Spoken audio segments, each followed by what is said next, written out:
So thrilled to have Rebecca Distler here from the McGovern Foundation. Do you want to say hi and introduce yourself here? Sure. Hi, everyone. I'm Rebecca Distler. I serve as strategist for AI, data, and digital health at the Patrick J. McGovern Foundation. So Rebecca, you've come a few times to Global Digital Health Forum. Any impressions from today so far that you want to share with the folks who are watching? Yeah, absolutely. This is my, I think, fourth or fifth forum here in DC. By far, this is sort of the largest, most diverse event, that sort of forum that I've been part of. We're really thrilled again to be partnering with the Global Digital Health Network and of course with Tech Change to deliver it. But I'm really excited about the sets of conversations that I know are happening in person and virtually. Yeah. Well, we thank you so much, the Foundation, for supporting this incredible convening. You've got a couple great sessions here at the conference over the next few days. Do you want to tell folks what are the titles of those and what are you going to be talking about? Happy to. I think the titles are quite long, so forgive me if I mess up some of them. What I think is really interesting about this conference is that this is a real opportunity to dig into the foundations of global digital health. And what we mean by global digital health, what we mean by digital health. So my sessions tomorrow really amplify this. We're a foundation that focuses on AI, for example, in the health space, but also across climate and education.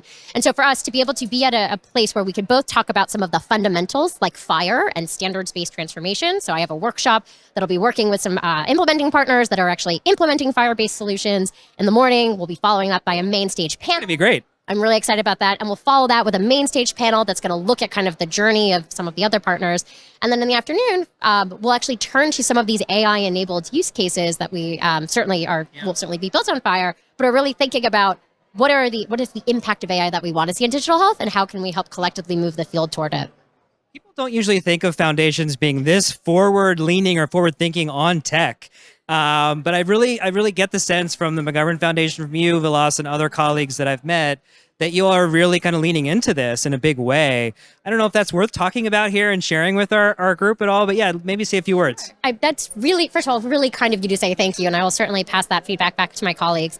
I think something that's really interesting is you have a lot of foundations that when they step into the tech space are thinking about it from a very technocentric point of view, right? They are thinking about tech as the end solution.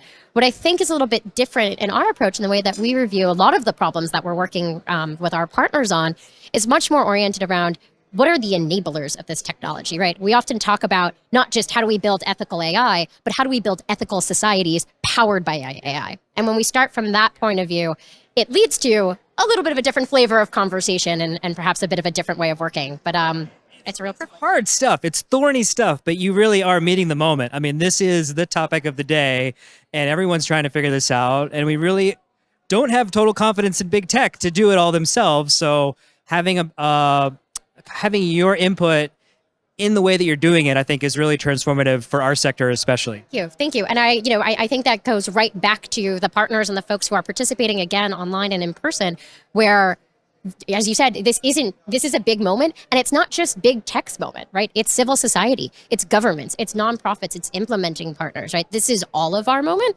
and it's a technology and its approach that we really can leverage to solve the problems that we're trying to solve. And the folks that are participating in this conference, they're the ones who are on the front line of this work, right? They are the ones who knows what the community health workers need, what the ministries of health need. The ministries of health are here telling us what they need, which I always appreciate.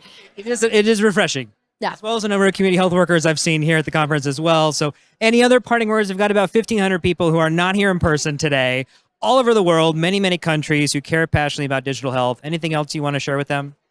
Gosh, it's a lot. I'm really thrilled that the community, I think, is constantly growing. And I said, whether you're here or whether you're virtually, there is a tremendous amount of good work to do. And I feel really strongly that the people who are working on this are some of the kindest, most passionate people. And I feel there's a lot of privilege, I feel, in being part of the community, in working with folks, and looking forward to, building further partnership.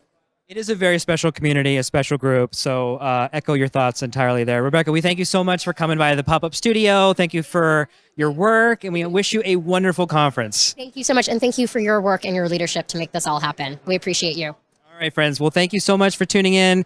That concludes our pop-up studio segment for this early afternoon. We're going to be back live shortly with some more interviews. But again, big thank you to DAI for all the incredible sponsorship of this pop-up studio. Nick Martin signing off.